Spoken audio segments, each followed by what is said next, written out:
Ya, Komisi Nasional Hak Asasi Manusia atau Komnas HAM menyampaikan setidaknya ada 7 temuan atas hasil investigasi yang mereka lakukan setelah tragedi yang terjadi di Stadion Kanjuruhan, Malang, Jawa Timur pada Sabtu Oktober lalu. Komnas HAM pun menegaskan tragedi yang mengakibatkan 132 nyawa orang melayang ini diakibatkan oleh tembakan gas air mata polisi ke arah supporter.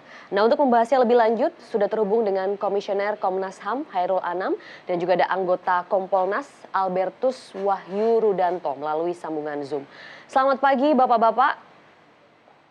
Selamat pagi, salam sehat, Selamat Mbak pagi, Maria. Mas Anam. Iya, terima kasih sudah bersedia hadir di Selamat Pagi Indonesia. Mungkin saya akan ke Pak Anam terlebih dahulu. Tadi Anda sudah katakan ada video eksklusif begitu yang didapatkan oleh Komnas HAM. Nah, yang ingin kami ketahui bisa disampaikan mungkin Pak Anam secara detail apa temuan yang berbeda terkait hasil investigasi Komnas HAM yang terjadi di Stadion Kanjuruhan ini.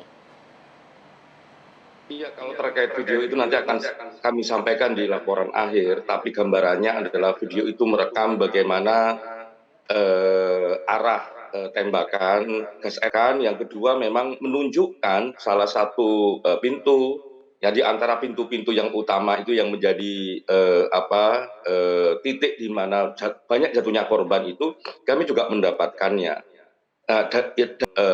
Kenapa kok ada kesaksian pintunya kelihatan tertutup dari dalam, itu karena memang nggak bisa melihat karena banyak orang yang berdesak-desakan berdiri sehingga menghalangi pandangan untuk melihat pintu yang kecil itu, termasuk salah satu video viral yang di captionnya dikatakan pintunya tertutup itu. Sebenarnya kalau kita lihat dengan cukup teliti, cukup detail, dan kita uji juga dengan teman-teman media yang bersama kami, itu memang terbuka. Jadi memang soal itu terbuka. Nah, kami ini sebenarnya temuan awal bukan temuan akhir. Ya, kami memang mau mendalami soal tata kelola, tidak hanya soal keamanan, tapi juga tata kelola bagaimana sepak bola ini, ya, yang pada akhirnya seperti yang tragedi kemanusiaan Kanjuruhan tersebut. Misalnya soal jumlah kuota, ya, yang resminya jumlah kuotanya itu 38.000, terus isinya 42.000 sekian. Nah, itu juga penting untuk kita lihat. Terus perubahan jam yang nggak bisa dirubah, ya, walaupun alasannya adalah alasan keamanan. Teman-teman kepolisian sudah meminta bahwa ini alasan keamanan, jangan diselenggarakan malam hari, tapi tetap nggak bisa, misalnya begitu. Nah, ini sedang kami dalami.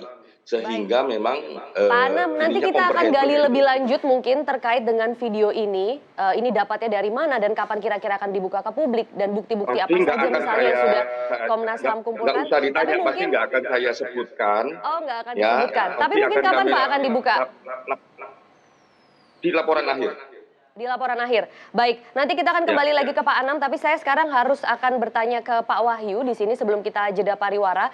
Mungkin tadi sudah digambarkan begitu ya, ada temuan perbedaan begitu dari Komnas HAM terkait tragedi di Stadion Kanjuruhan. Nah, bagaimana mungkin Kompolnas melihat hal ini? Apakah memang penyemprotan gas air mata itu tidak sesuai dengan SOP? Lantas kalau tidak disemprotkan gas air mata, bagaimana misalnya untuk meredam emosi ataupun antusiasme dari supporter? Terima kasih Mbak Maria. Jadi sebetulnya temuannya sama, mirip lah, nggak beda jauh. Hanya memang karena keterbatasan kewenangan yang dipunyai oleh Kompolnas, tidak semua bisa kita share ke publik, itu masalahnya. Tetapi hampir semuanya sama. Tapi diperhatikan apa yang di statement Kompolnas setelah kita, kebetulan saya datang sendiri setelah kejadian ke sana dan melihat situasinya, kan kita sampaikan catatannya yang pertama, pintu sempit sehingga keadaan normal pun berbahaya. Itu yang kita sampaikan ke publik. Soal kunci, waktu itu kita minta klarifikasi kepada teman-teman Polri. Teman Polri bilang itu ada di Panpel. Panpel tidak mau memberikan penjelasan, tetapi data kita punya. Kemudian mengenai gas air mata. Jadi ini perlu dipahami juga. Gas air mata itu adalah peralatan standar yang selalu melekat pada pasukan anti huru-hara dan sabara. Dan tugasnya sebetulnya di luar stadion. Di luar stadion. Ibaratnya seperti polisi lalu lintas punya peluit lah, itu selalu menempel. Nah, pada saat pertandingan 2 kali 45 menit itu sama sekali tidak ada kejadian dan berlangsung dengan aman. Ya kalau dinamika supporter wajar lah, mereka teriak-teriak, mereka ini wajar lah.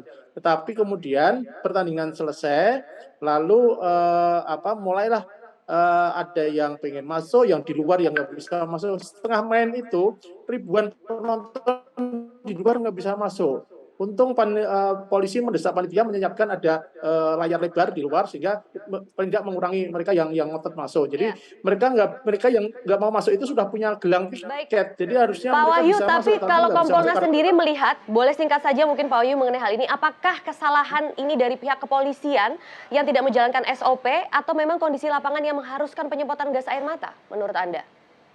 Begini, kesimpulan kami sudah sementara ya, memang ada reaksi petugas keamanan yang berlebihan. Nah, itu karena itu sekarang kan dua sudah tersangkakan pidana dan itu yang memerintahkan ada Kasat Samapta dan salah satu dari Brimob. Yang lainnya masih sangkaannya adalah etik. Nah, jadi kesimpulan kami seperti itu, kami masih Kami akan gas gali lebih lanjut Pak Wahyu kesimpulannya. Kita tangkap terlebih dahulu kesimpulan sementara itu, tapi kita harus jeda terlebih dahulu. Nanti kami akan lanjutkan perbincangan ini bersama dengan Kompolnas dan juga bersama dengan Komnas HAM. Anda kembali lagi pemirsa di Selamat Pagi Indonesia dan kita masih membahas mengenai hasil investigasi sementara mengenai tragedi Kanjuruhan dari sudut pandang Komnas HAM dan juga Kompolnas. Saya akan langsung lanjut dari Kompolnas ke Pak Wahyu. Pak Wahyu, tadi Anda mengatakan ada reaksi berlebihan yang ditangkap oleh Kompolnas. Maksudnya seperti apa itu, Pak? Jadi begini, kan ada SOP mengenai cara-cara pengendalian massa. Nah, jadi setelah pertandingan selesai, ada yang konsentrasi dengan dipimpin Kapolres mengarahkan pemain Persebaya untuk masuk ke Barakuda untuk bawa keluar. Yang di lapangan memang ada SOP yang tidak dipatuhi atau dilanggar karena di dalam Renpam itu disebutkan apabila terjadi skenario terburuk itu langkah pertama adalah pergerakan Brimob yang melihat situasi dan akan dibuat pagar betis melingkar di ring 1. Itu setelah tribun masih ada di bawah itu ada pagar lagi cukup tinggi, baru ada rumput lalu center ban. Jadi kalau petugas itu ada di rumput jaraknya jauh sekali. Nah, inilah yang karena tidak masuk dalam ranah kami untuk bisa melakukan penyelidikan, tetapi catatan kami sudah kami sampaikan ke Propam untuk itu didalami. Jadi itu tadi ya, beberapa hal yang saya kira perlu dicatat. SOP-nya itu adalah langsung penyemprotan gas air mata, alih-alih seharusnya barikade begitu ya mungkin awal mulanya. Nah, saya ingin minta tanggapan dari Pak Anam terlebih dahulu kalau gitu, Pak Wahyu terkait hal ini. Mungkin ini juga berhubungan karena dalam laporan yang Komnas HAM umumkan, gas air mata yang ditembakkan itu 14 sampai 20 menit setelah pertandingan selesai. Di mana sebelumnya dikatakan situasi kondusif. Nah, apakah memang ketika supporter itu masuk ke lapangan itu bisa dibilang situasinya masih kondusif?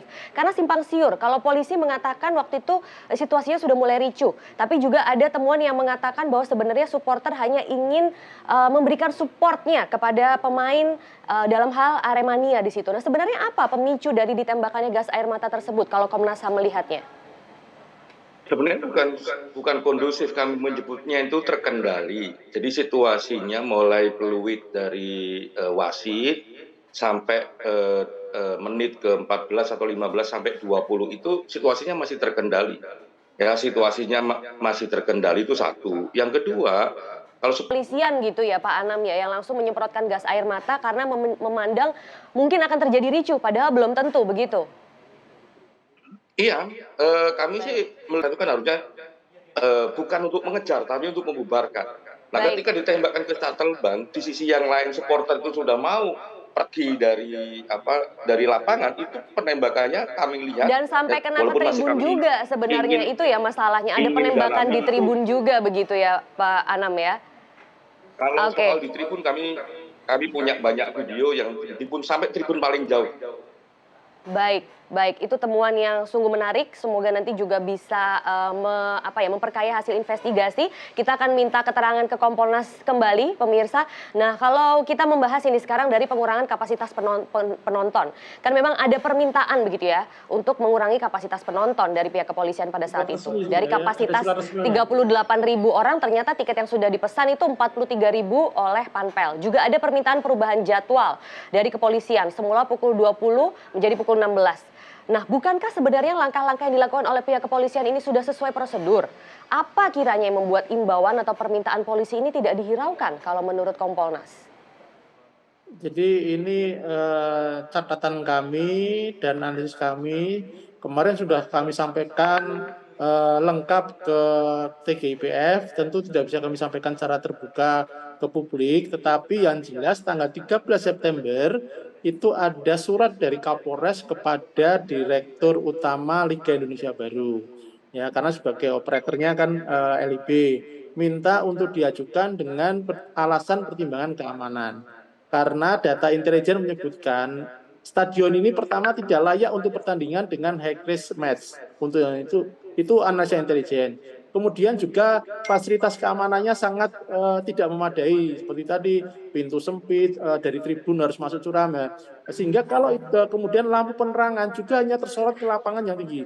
Tribun itu remang-remang, apalagi kalau keluar di jalan, sehingga itulah kemudian diberikan masukan lebih baik siang hari, di mana setidaknya akan lebih mudah dalam penanganan keamanan. Oke. Tetapi dalam prosesnya, hari ini pertanyaannya kayaknya mengapa dalam prosesnya terjadilah negosiasi dalam tanda petik di tingkat atas yang menekan Kapolres sampai keluarlah surat tanggal 18 September 28 September yang menyatakan pertandingan tidak bisa dirubah jamnya dan itu ditulis dengan huruf besar dan dibut bahwa tidak bisa diubah sesuai yang ditentukan. Jadi surat kayak menekan gitu. Nah, posisi Kapolres adalah posisi sebagai ya sudah sebagai maka kepada atasnya minta ditambah apa ditambah. Baik. Kalau begitu dari Kompolnas sendiri kita ingin tahu siapa pihak yang paling bertanggung jawab. Karena memang kan sebelumnya ada kecenderungan temuan Komnas HAM ini berbeda dari narasi pihak kepolisian dalam tragedi Kanjuruhan ini. Nah, bagaimana Kompolnas melihatnya? Siapa yang harus bertanggung jawab? Yang semua data sudah kita sampaikan ke TGIPF, biar yang umumkan TGIPF, jangan Kompolnas, karena ini terkait dengan banyak aspek. Jadi mohon maaf, kami nggak bisa sampaikan di forum ini, tetapi laporan lengkap termasuk rekaman wawancara dengan Kapolres, siapa orangnya yang memberikan instruksinya sudah ada semua, karena itu sudah Dan masuk itu ke hampir wilayah sama dengan Komnas HAM, Pak Wahyu. Bagaimana? Hampir sama temuannya dengan Komnas HAM? Saya kurang tahu, tetapi intinya dalam tanda petik ada penekanan memaksakan jam itu. Oke. Karena kalau saya menjelaskan ini sudah masuk ke wilayah pendidikan, jadi bukan lagi kewenangan Kompolnas, sehingga kami tidak bisa menyampaikan itu ya. Baik, kalau begitu saya akan bertanya ke Pak Anam. Dari semua hasil temuan tersebut, apakah bisa disampaikan misalnya Pak Anam mengarah ke salah satu pihak yang harus bertanggung jawab dalam kejadian ini? Atau memang ini hanyalah kesalahan struktural yang melibatkan banyak pihak? Sebenarnya kalau melanjutkan apa yang dikatakan oleh Pak Wahyu, ya memang ada tahapan-tahapan untuk kita bisa melihatnya. Misalnya begini, dalam tahapan sebelum penyelenggaraan pertandingan ini, yang dilakukan oleh teman-teman polisi, khususnya Pak Kapolres Kabupaten Malang ya, Kapolres Malang, Pak Verly itu prakondisinya berkomunikasi dengan semua pihak, khususnya dengan teman-teman Aremania cukup baik gitu. Ya, komunikasi jalan macam-macam, dan ini terkonfirmasi dari teman-teman Aremania, terkonfirmasi dari perangkat pemerintah daerah sana dan lain sebagainya. Artinya sebenarnya prakondisinya menjadi oke sebenarnya di awal, bahkan juga di beberapa tempat di shuttle ban itu diambil dipastikan nggak ada batu dan sebagainya. Memang problem utamanya adalah tata kelola sepak bolanya begitu. Ketika ada negosiasi lahirkan, karena semangatnya adalah jangan sampai ini berulang kembali.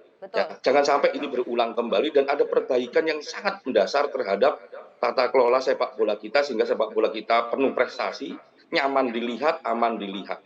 Baik, memang investigasi menyeluruh masih harus dilakukan karena ternyata memang banyak pihak yang terlibat. Terima kasih Hoirul Anam, Komisioner Komnas HAM, dan juga Albertus Wahyu Rudanto, anggota Kompolnas, sudah bergabung dan memberikan informasi di Selamat Pagi Indonesia kali ini. Salam sehat.